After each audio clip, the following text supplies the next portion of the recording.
Jai Hind students, welcome to my YouTube channel. Students, we must always believe that we are gifted for something and that this thing at whatever cost must be gained. So students, every goal you set comes with challenges, but never ever give up. Keep pushing yourself. You will surely and certainly get there. With that positive note, students, let's begin today's session. Today we are going to discuss the expression for the path difference, and then we will try to find out the expression for the distances of various bright bands and dark bands from the center of the screen. And in the process we'll also determine the width of the dark band, bright band, and the width of the central maximum. Right? So let's begin this session, students. Let's consider these two to be the coherent sources. It is actually the diagram reflecting YDSE, Young's double slit experimental setup, isn't it? These are the two coherent sources which are derived from the same original source, right? So consider that two coherent sources of light, S1 and S2, are placed at a distance d apart. Small d is the distance between the two sources. Clear? And this is the screen. This is the screen which is assumed to be placed at a distance capital D from the plane of the two sources. P is any arbitrary point on a screen which is at a distance, say, y from the center of the screen. P is any arbitrary point which is at a distance small y from the center of the screen, right? And let us consider x to be the path difference between the light waves reaching point P from the sources S1 and S2. Path difference. That is the difference in the path covered by the waves emitted from S1 and S2 in reaching arbitrary point P on the screen, right? So the path difference, students. The path difference would be given by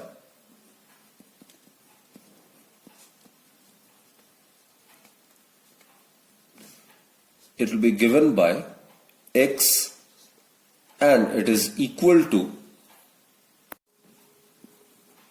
S2P minus S1P. So this is the path difference. Put this as equation number 1. Right, students? Now what to do is, let us consider this to be the right angle triangle, that is S1, P and A. Let us consider this to be a right angle triangle. Now S1A, it will be equal to capital D, which is the distance between the plane of the two sources and the screen. And by construction, you can join these two as well. Suppose this is point B. So this is another right angle triangle, isn't it? These are the two right angle triangles. And this being the center of the screen, and total distance between the two sources S1 and S2 is D. So this distance would be d by 2, and this distance is also d by 2, right? So this entire distance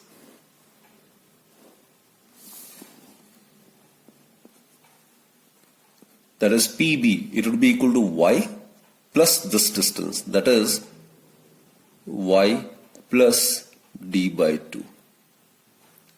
Similarly, students, if you consider this distance PA, let's consider this distance PA.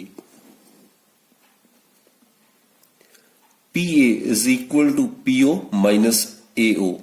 PO is y, AO is d by 2. So it will be y minus d by 2. Right?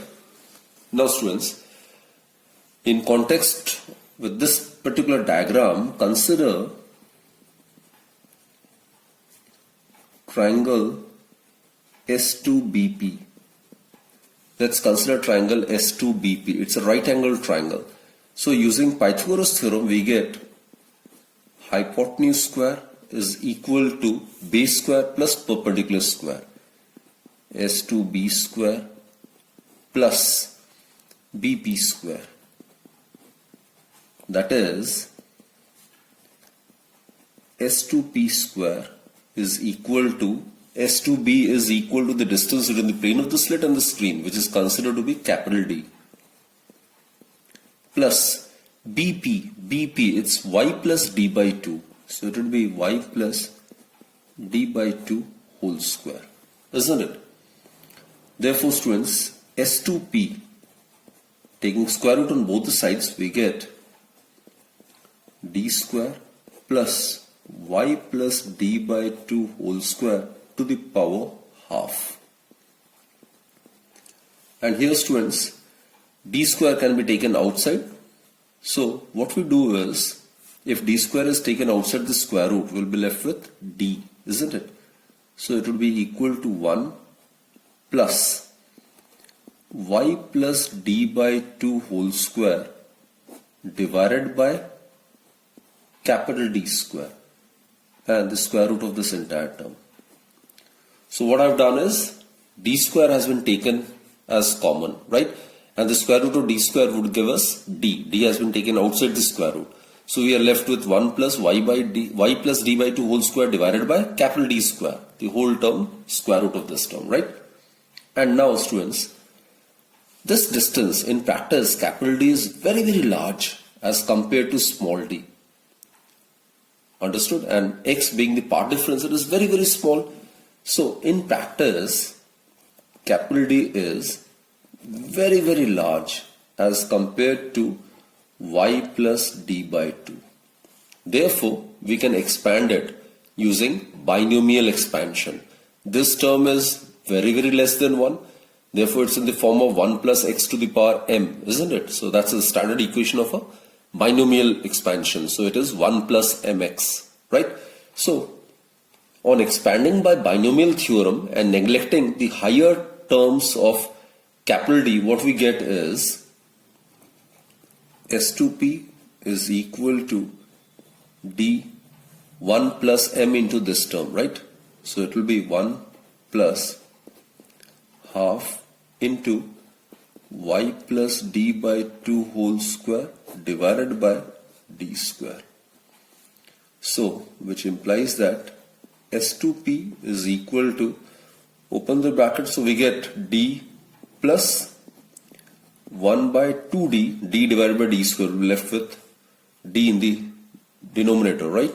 And over here we'll get y plus d by 2 square. Put this as equation number 2. Now, students, similarly consider this right angle triangle. And let's proceed in the similar manner. So consider triangle S1AP. Here again, using Pythagoras theorem, what we get is S1P whole square is equal to S1A whole square, hypotenuse square is equal to base square plus perpendicular square plus AP square. That is, S1P square is equal to S1A is equal to capital D, and AP, it's equal to y minus d by 2. Therefore, S1P, taking square root, what we get is capital D square plus y minus d by 2 whole square and the square root of this entire term. As was discussed earlier, here d square can be taken as common, right? Like this, d square. So we'll be left with 1 plus 1 by d square y minus d by 2 whole square. So that will give us d square to the power half would give us d. So it is 1 plus y minus d by 2 whole square divided by capital D square to the power half. Now, students, again, as I've stated, capital D is very, very large as compared to small d or this y, isn't it? So again, by making use of binomial theorem, right, and neglecting higher powers of capital D, because we know that d is very, very large as compared to this term, y minus d by 2. Therefore, we can again expand it using binomial expansion. Thus, what we get is S1 P is equal to, let's expand it binomially, d1 plus m into this term. This power is half. So half y minus d by 2 whole square divided by capital D square. Plus higher powers, they are neglected. So on opening the bracket, what we get is S1P is equal to D plus 1 by 2D, and over here we'll get y minus d by 2 whole square. Put this as equation 3. Now students, path difference from equation 1, it's given by S2P minus S1P, isn't it? Now what will be the path difference? If we drop a perpendicular from here, then suppose this point, it may be represented as M. So this is the path difference, S2M. This is considered to be X. From point S2 and point M, the waves travel equal distance. So the path difference of the waves emitted from S2 and S1 would be S2P minus S1P, that is S2M. This is the path difference. So path difference X is given by S2P minus S1P. So now what we do is, we simply substitute the value of S2P from equation 2 and S1P from equation 3 in equation 1. Right? So therefore, from equation 1, 2 and 3, from equation 1, 2 and 3, we get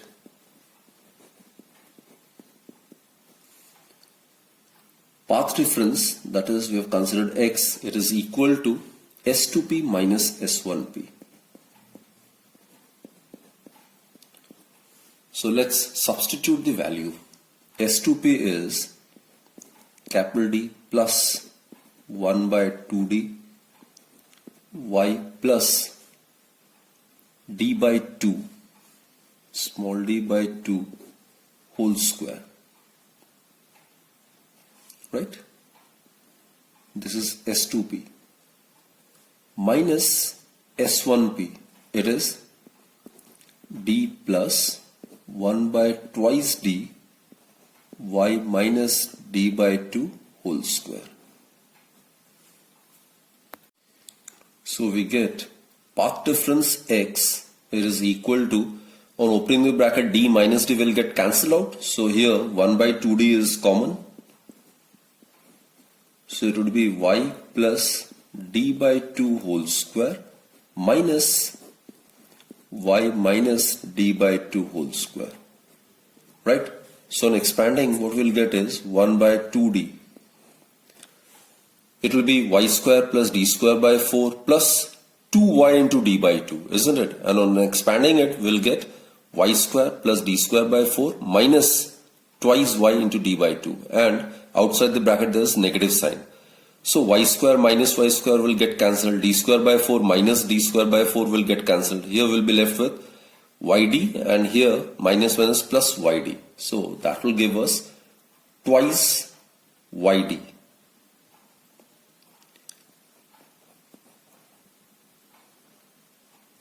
So therefore, the path difference is given by X is equal to y small d divided by capital D. This is, students, a very, very important expression. Now, in order to obtain the distances of various bright and dark bands from the center of the screen, we'll be making use of this particular expression of the path difference. Now, we'll be making use of the conditions for obtaining bright band and dark band. Now, let us find out the positions of maxima and minima, that is bright and dark band on the screen. First, let's concentrate on the bright band on the screen, right? Now, students, we are aware that the condition for constructor interference or for obtaining maxima or bright band on the screen is that the path difference, it should be given by some integral multiple of lambda. Here, n is 0, 1, 2, 3 and so on, right? Now just now we have proved that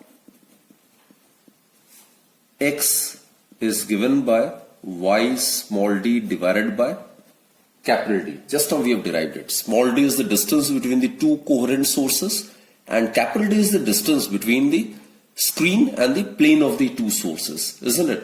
So therefore, what we get is y small d divided by capital D is equal to n lambda, or y is equal to n lambda capital D divided by small d, where n is equal to 0, 1, 2, 3 and so on. Right? So this is the general expression for the distance of an arbitrary point P on the screen from the center of the screen, when point P is the seat of maxima, where the constructive interference is taking place. Right? So students, here suppose that for n equals to 0, 1, 2, 3, the values of y are y0, y1, y2 respectively. Then the values of y0, y1, y2 can be easily obtained by putting the value of n as 0, 1, 2, 3 over here. Right? So this is the master expression. So for n equals to 0, let's start with n equals to 0. We will have y0. It would be equal to, putting the value of n over here as 0, we get 0. So this is actually the distance of the central bright fringe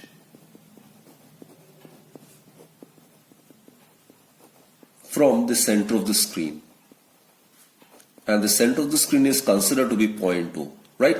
So it means that at the center of the screen, the intensity of the light is maximum, right? So central bright fringe coincides with the center of the screen.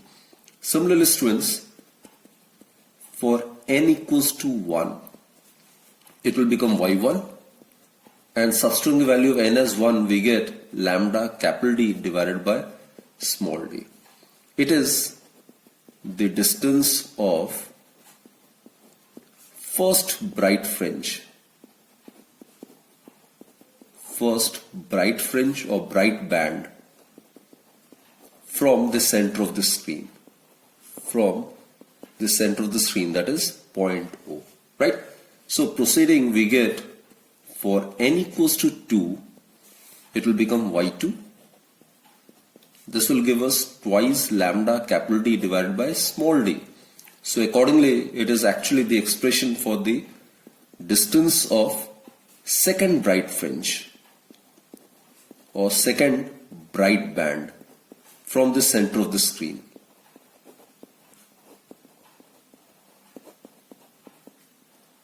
Right? So we can generalize it. So what to do is, for n equals to n, we can generalize this statement. So students, for n equals to n, so we get yn is equal to n lambda capital D divided by small d.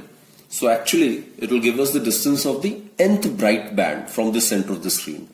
So this represents the distance of nth bright band or nth bright fringe from the center of the screen, that is from point O. Clear? Now students, the spacing between any two consecutive bright fringes will give us the width of a dark fringe, right? So this is the position of distance of first bright fringe from the center, right? This is the position of the first bright fringe from the center of the screen. This is the position of the second bright fringe from the center of the screen. So the consecutive bright fringes, these are the consecutive bright fringes, and the distance between them will give us the width of the dark band or the dark fringe. So let me write the statement first. The spacing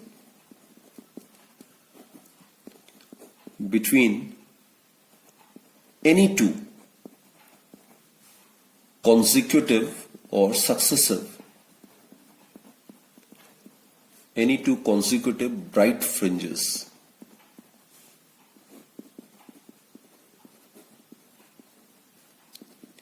will give us the width of a dark band.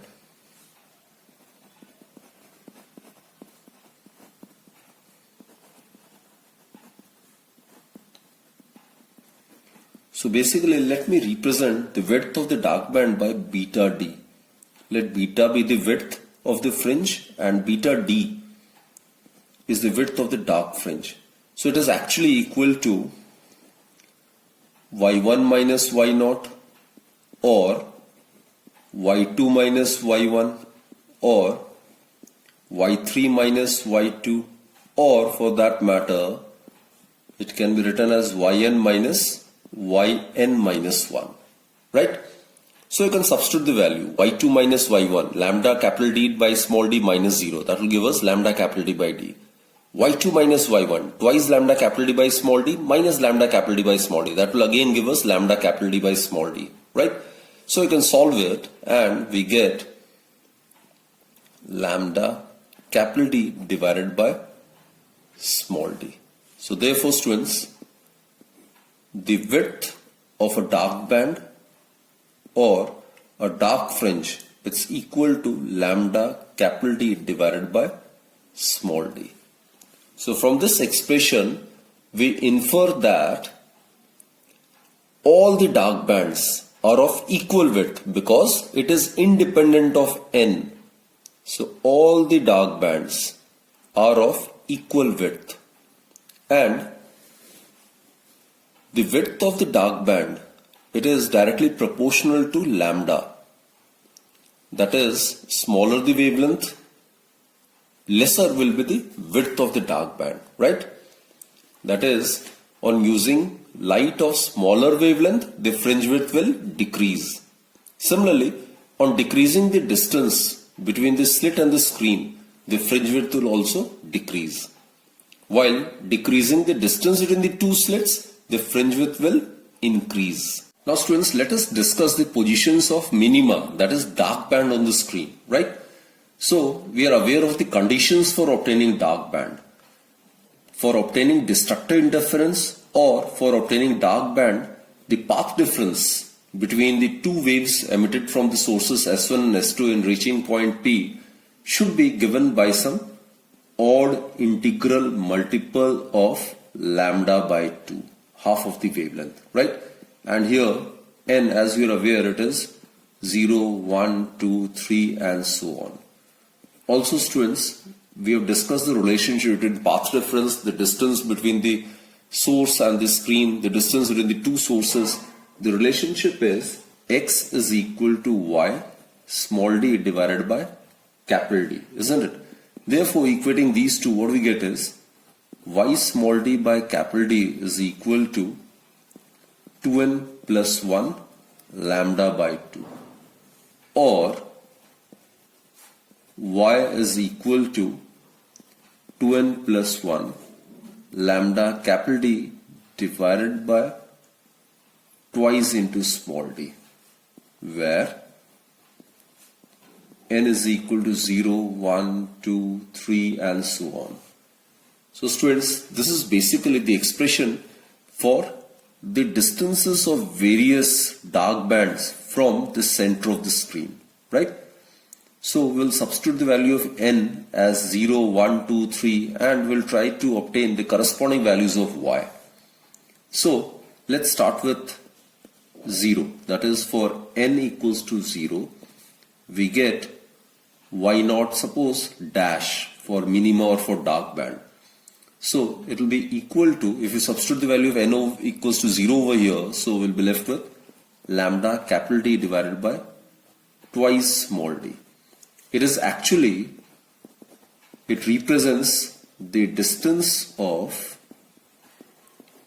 first dark band or distance of first dark fringe from the center of the screen, which is considered to be point O. Now, if we proceed, then substitute the value of n equals to 1, we get y1 dash, isn't it? Here, if you substitute the value of n as 1, then we get 2 into 1 plus 1, that is 3 by 2 lambda capital D by small d. So it will be 3 lambda capital D divided by twice d. So it will give us the distance of second dark fringe. Second dark fringe from point O, right? Point O is the center of the screen. Similarly, students, for n equals to 2, we will have y2 dash is equal to, if you substitute the value of n equals 2 over here, we get 5 lambda capital D divided by twice small d. So that will give us the distance of third dark fringe. It will give us the distance of third dark fringe from the center of the screen. From the center of the screen, that is point O.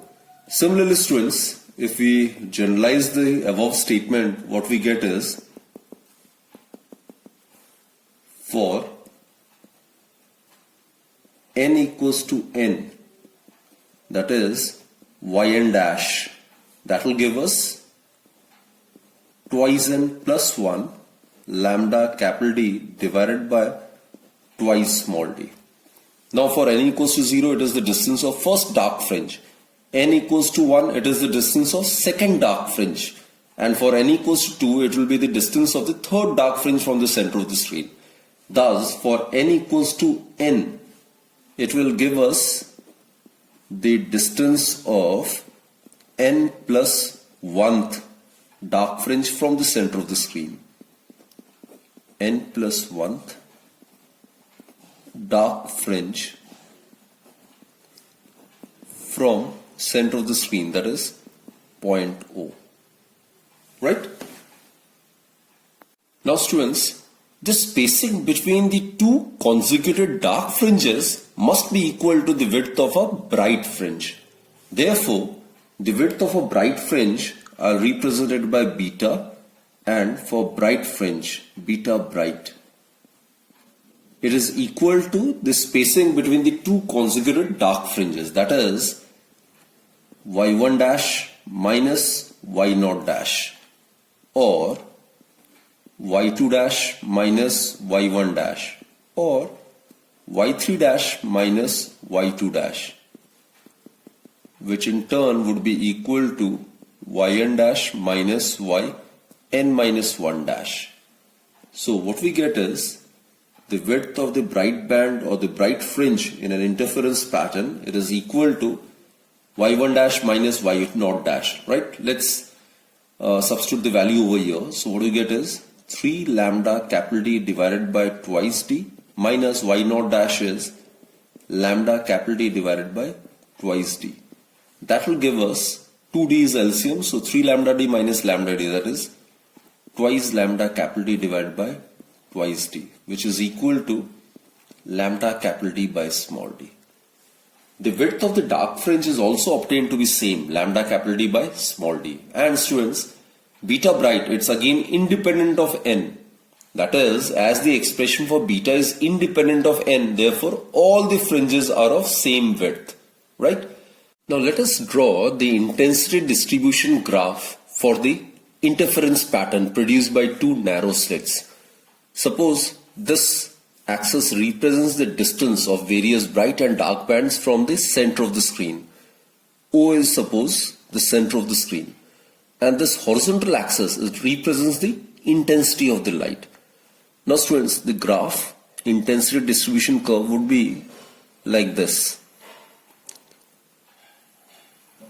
At the points of constructive interference, the intensity of light is maximum. And in the case of interference by the two coherent sources, the amplitude of the waves emitted by the two coherent sources are equal. Thus, at the points of destructive interference, the intensity is 0. That is, complete darkness is observed. So it is like this. Also students, in the interference pattern produced by the two narrow slits, the intensity of all the bright fringes is same, right? So this is the center of the screen. This is the first dark band. This is the first bright band. This is the second dark band. Now this is the second bright band. And as we have discussed mathematically, all are equidistant. The width of the central maxima is equal to the width of the bright band is equal to the width of the dark band. Now let's verify this fact, right? So let us first find out the width of the central bright fringe. So let us find out the expression for the width of the central maxima or the central bright fringe.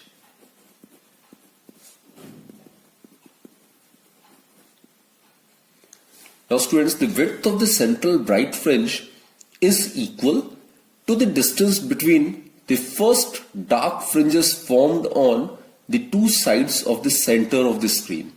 Therefore, the width of the central bright fringe, suppose it is represented by B0, it is given by twice Y0 dash. Now this is Y0.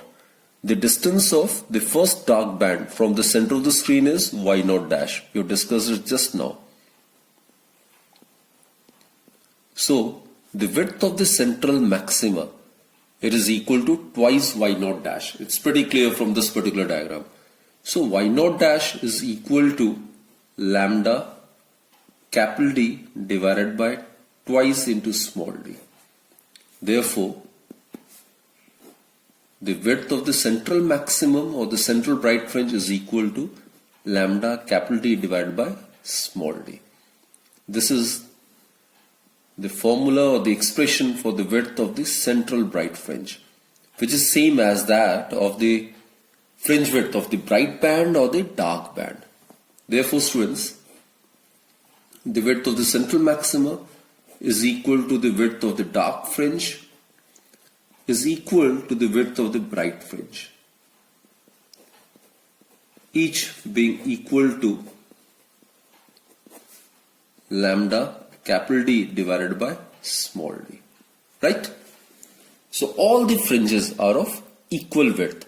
Now as you can notice, the expression for beta is independent of n. Therefore all the fringes, all the bright bands, all the dark bands, all are of same width. So second important point is that as beta is independent of n, thus all the bright fringes, all the dark fringes are of same width.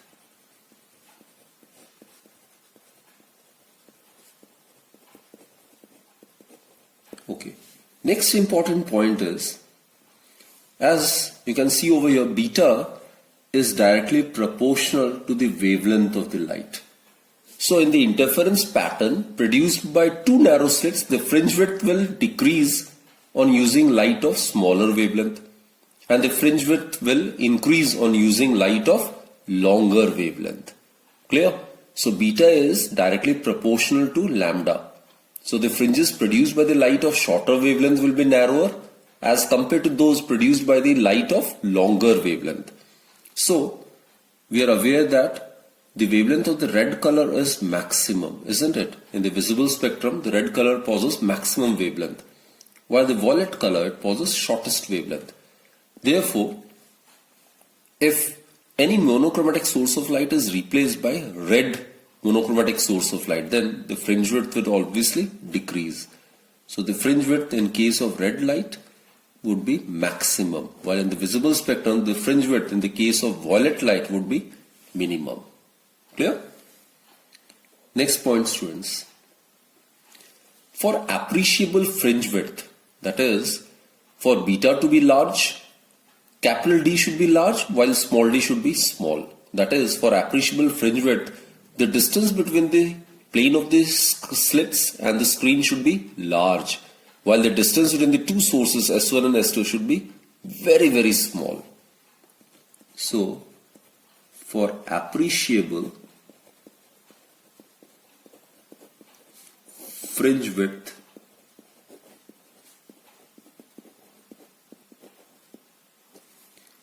the distance between the plane of the slits, that is capital D, and the screen should be large, and the distance between the two sources, that is small d, should be small.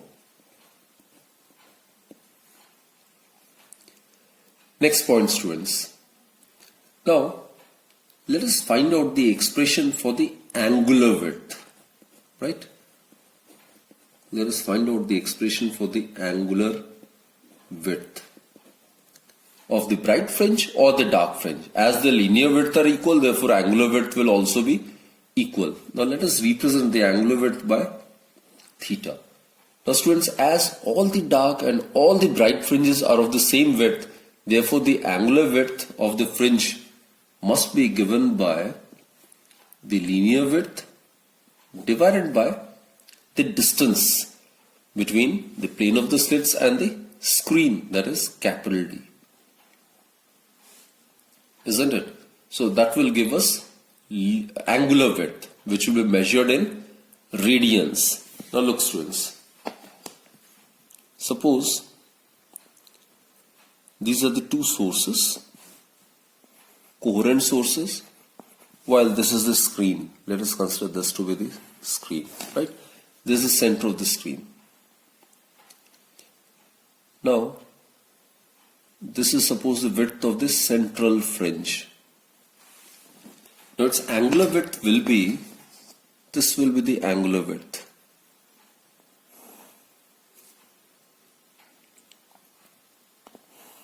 In radians. So this will be the angular width, theta, right? And here we are aware the linear width of the central maxima is beta naught, which is equal to beta d is equal to beta bright is equal to beta, right? And this distance is capital D, which is the distance between the plane of the slits and the screen. Therefore, from the diagram, it's pretty evident that theta would be equal to beta by d. Beta is the linear fringe width and d is the distance between the plane of the slit and the screen. Therefore, theta is equal to lambda capital D divided by small d.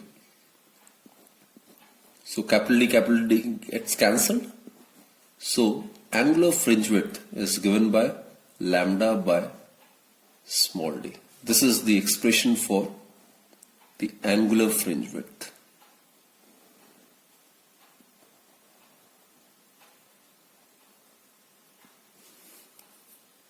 Another very interesting point is that on immersing the YDSC, Young's double slit experimental setup, in a liquid, say of refractive index mu, the wavelength of light decreases. I'll justify it. In air or vacuum,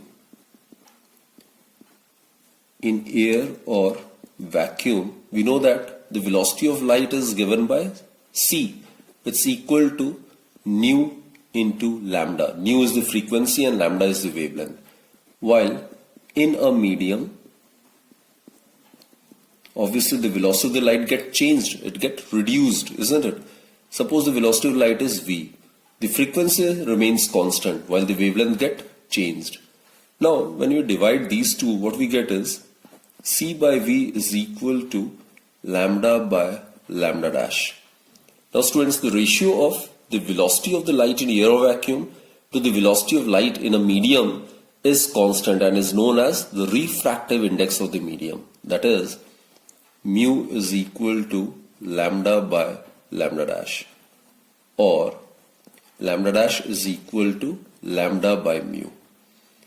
The absolute refractive index of a denser medium is always greater than 1. Now since the refractive index of a medium, denser medium, is always greater than 1, therefore lambda dash is always less than lambda.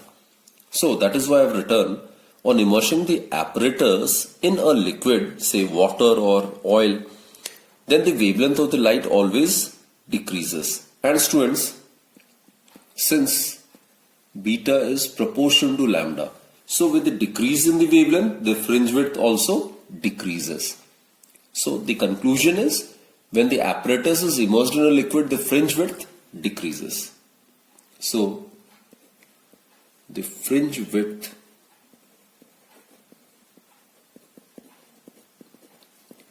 decreases on immersing the apparatus in a liquid. On immersing Young's double slit experimental setup in a liquid. So that's the conclusion. So students, in this particular lecture, we have discussed some very important facts, right? At the end, we have discussed some important points as well. Do remember all these concepts, as this will be very helpful in solving certain questions and numericals. So let's conclude this particular session. And in the next lecture, we'll be discussing some numericals based on this theoretical concept which we have studied today, right? So do watch my next coming video. And till then, goodbye, and do take very good care of yourself. Thank you.